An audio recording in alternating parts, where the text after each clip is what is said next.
নমস্কার বন্ধুরা, পুষ্পদি রান্নাঘরে তোমাদের সবাইকে স্বাগত। কেমন আছো বন্ধুরা? তোমরা আশা করি ভালোই আছো। দেখো, আজকে আমি কদিন হলো কোনো ভিডিও দেখাতে পারিনি। সরস্বতী পুজো ছিল বাড়িতে, তার জন্য আমি কোনো ভিডিও দেখাতে পারিনি। আজ আমি নিয়ে চলে এসেছি সজনের ফুল। এখানে 200 গ্রাম সজনের ফুল আছে। প্রথমে আমি এই সজনের ফুলগুলো বেছে নেব, তারপরে তোমাদের দেখাবো কিভাবে আমি সজনের ফুলগুলো রান্না করছি। দেখো, আমি এইভাবে বেছে নিচ্ছি ফুল আর কুড়ি সমেত। কুড়িগুলো আমি নিয়ে নেব। দেখো, ফুলগুলো বেছে নিয়েছি এইভাবে। দেখো, কুড়িও আছে আবার ফুলও আছে। এইভাবে বেছে নিয়েছি। এবার এটা আমি 2 থেকে 3 বার ভালো করে পরিষ্কার করে ধুয়ে নিচ্ছি। দেখো, ফুলগুলো আমি খুব ভালো করে ধুয়ে নিয়েছি। আর এখানে উপকরণ দেখো, এখানে আমি একটা ছোট বেগুন কেটে নিয়েছি একদম ছোট ছোট করে, আর একটা মাঝারি সাইজের আলু কেটে নিয়েছি। আলুটাও আমি ছোট ছোট করে কেটে নিয়েছি। এখানে বড়ি আছে, কলাই ডালের বড়ি। আমি বড়ি দিয়ে ঘন্ট করব ফুলটা। এখানে আদা, লঙ্কা বাটা আছে, কাঁচা লঙ্কা, তেজপাতা, শুকনো লঙ্কা আর একটা কাঁচা লঙ্কা নিয়ে নিয়েছি। এরপরে আমি গ্যাস ধরিয়ে দিচ্ছি।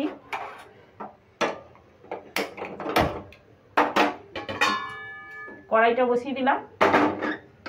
কড়াই গরম হয়ে গেছে। এবার আমি তেল দিয়ে দিচ্ছি কড়াইতে, সর্ষের তেল। বড়িগুলো দেখো আমি ভেঙে ছোট ছোট করে নিয়েছি। এবার তেলটাও গরম হয়ে গেছে। এখানে ফোড়নে আমি দিয়ে দিচ্ছি 5 ফোড়ন। একটা তেজপাতা আমি মাঝখান থেকে ভেঙে দিচ্ছি। শুকনো লঙ্কাটা একটু মাঝখান থেকে ফাটিয়ে দিয়ে দিলাম। কাঁচা লঙ্কাটাও দিয়ে দিলাম। ফোড়নটা আমি একটু নেড়ে ভেজে নিচ্ছি। ভাজা হয়ে গেছে। এবার ভেঙে রাখা বড়িগুলো দিয়ে দিচ্ছি। বড়িগুলো দিয়ে আমি একটু হালকা লালচে করে ভেজে নিচ্ছি। হালকা লালচে করে ভেজে নিলাম। এবার দিয়ে দেবো কেটে রাখা আলুগুলো।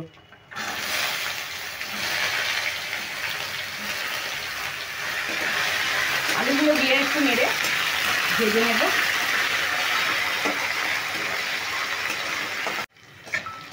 দেখো, আলুগুলো একটু ভেজে নিলাম।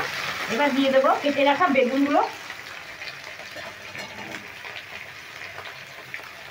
বেগুনটা দিয়েও আমি একটু নেড়ে চেড়ে ভেজে নিলাম। দেখো, আলু বেগুনটা আমি নেড়ে একটু ভেজে নিলাম। এখন আমি দিয়ে দেবো পরিমাণ মতো নুন।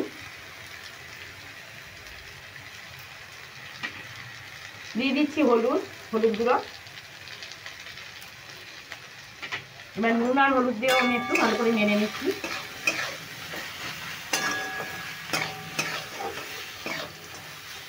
ভালো করে নেড়ে আমি মিশিয়ে নিলাম নুন আর হলুদটা। এবার আমি দিয়ে দেব জিরের গুঁড়ো, দিয়ে দিচ্ছি ধনের গুঁড়ো। এবার ধনের গুঁড়ো আর জিরের গুঁড়োটা দেওয়ার পরে আমি একটু সামান্য জল দিয়ে নিচ্ছি।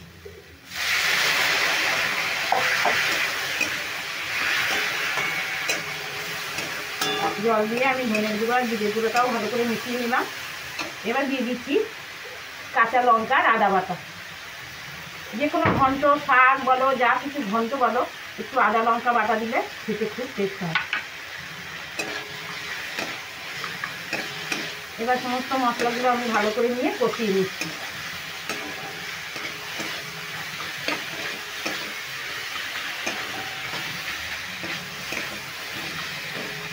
আবার আমি একটু সামান্য জল দিয়ে নিচ্ছি।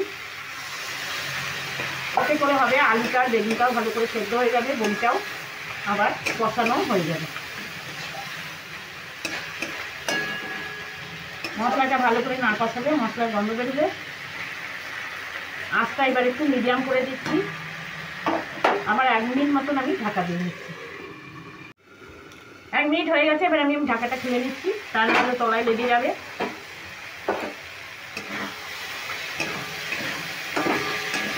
এবার আমি মশলাটাকে ভালো করে কষিয়ে নেব। দেখো, অল্প ফুল, এটা ভাজা করলে একদম অল্প হয়ে যাবে।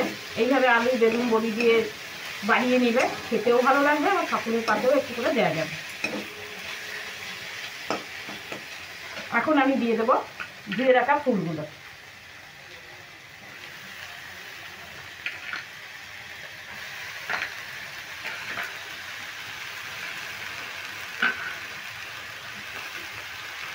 ফুলগুলো দিয়েও আমি এই মশলার সঙ্গে ভালো করে কষিয়ে নেব।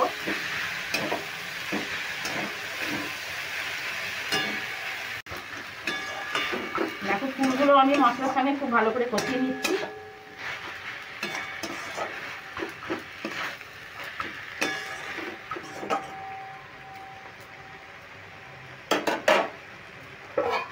এবার আমি 2 মিনিট মতন ঢাকা দিয়ে রাখবো, একদম মিডিয়াম আছে।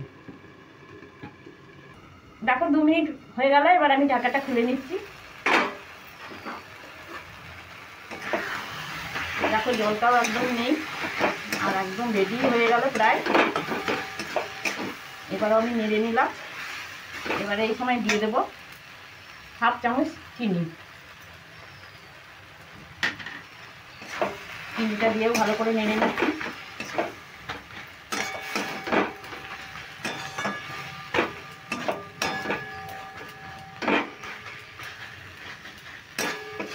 দেখো ফুলের ঘন্ট আমার একদম রেডি হয়ে গেল।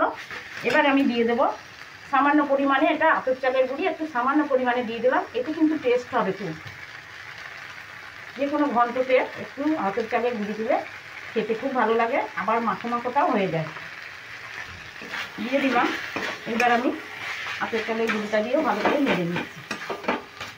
আর এই গুঁড়ি দিয়ে আমি সমস্ত ফুলের মধ্যে ভালো করে মিশিয়ে নিলাম। দেখো একদম রেডি হয়ে গেল আমার ফুলের ঘন্ট। এবার আমি নামিয়ে নেব। তার জন্য আমি গ্যাসটা অফ করে দিলাম।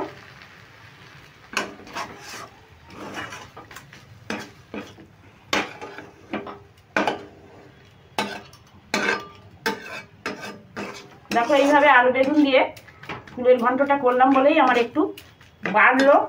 আর যদি শুধু ফুলের আমি ভাজা করতাম তাহলে কিন্তু একদম অল্প হতো, সকলের পাতে দেওয়া যেত না। দেখো এইটা একটা টিপস, এইভাবে রাখবে, খেতেও খুব ভালো লাগবে, আবার পরিমাণেও বেড়ে যাবে। এবার আমি নামিয়ে নিলাম।